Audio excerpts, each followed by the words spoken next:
मित्रांनो, आजच्या या भोगवादी जगात तुम्ही मी आपण सारेच सुखाच्या पाठीमागे धावत सुटलेली माणसं आहोत.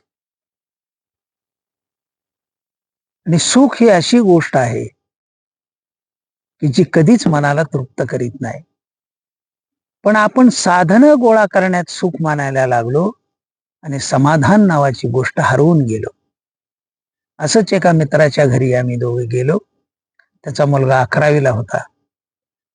तेव्हा माझा मित्र आणि त्याची बायको दोघंही सांगत होते की आम्ही त्याला सकाळी 5ला उठवतो, तो 5:30ला फिजिक्सच्या ट्युशनला जातो, 6:30ला येतो, आवरतो, 7:30ला कॉलेजला जातो, 12:30 पर्यंत लेक्चरिंग पिरियड, घरी येतो, जेवतो, दुपारी प्रॅक्टिकल, 6 वाजता येतो, संध्याकाळी परत फिजिक्स, केमिस्ट्री, बायो, मॅथमॅटिक्स ह्या ट्युशनला जातो, 9ला घरी येतो.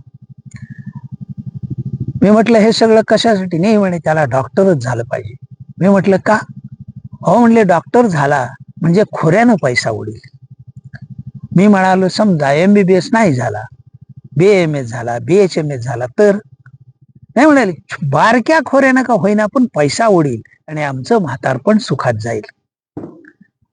मी म्हणालो हरकत नाही, आपल्या मुलांचा भविष्यकाळ आर्थिकदृष्ट्या संपन्न असावा असं आई वडिलांना वाटणं यात काही गैर नाही. पण त्याला हेही शिकवा, माणुसकी म्हणजे काय, आई वडिलांचा त्याग म्हणजे काय, भावा बहिणीविषयी तुझं काय कर्तव्य आहे, ज्या समाजात तू उद्या व्यवसाय करणार आहे त्या समाजाचं तू काय देणं लागतो, करुणेचा अर्थ काय होतो, माया ममतेचा अर्थ काय होतो, सेवाभाव म्हणजे नेमकं काय असतं, या मानवी मूल्यांचेही संस्कार त्याच्यावर करा. नाहीतर असं होईल की जर एखादा पेशंट गरीब दवाखान्यात आला तर तो म्हणेल तुझ्याजवळ पैसे आहेत का, तरच तुझ्यावर उपचार करील.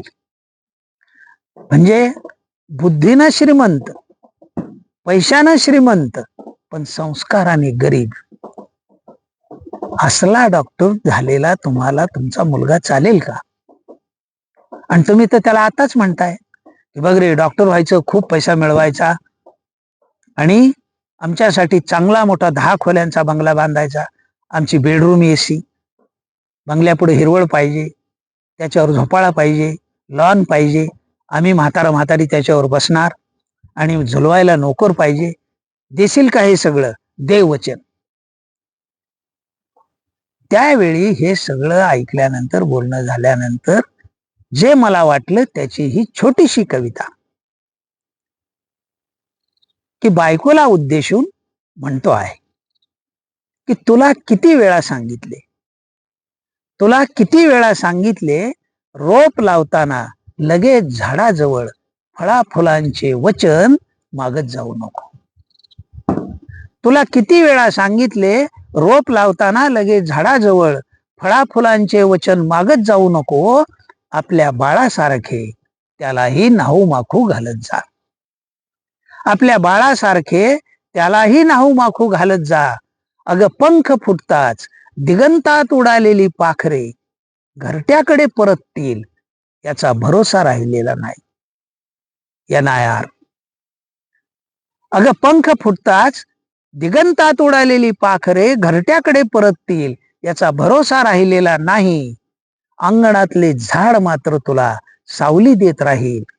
तू एकच प्रार्थना कर, माणसाचे झाड कधी होईल, माणसाचे झाड कधी होईल.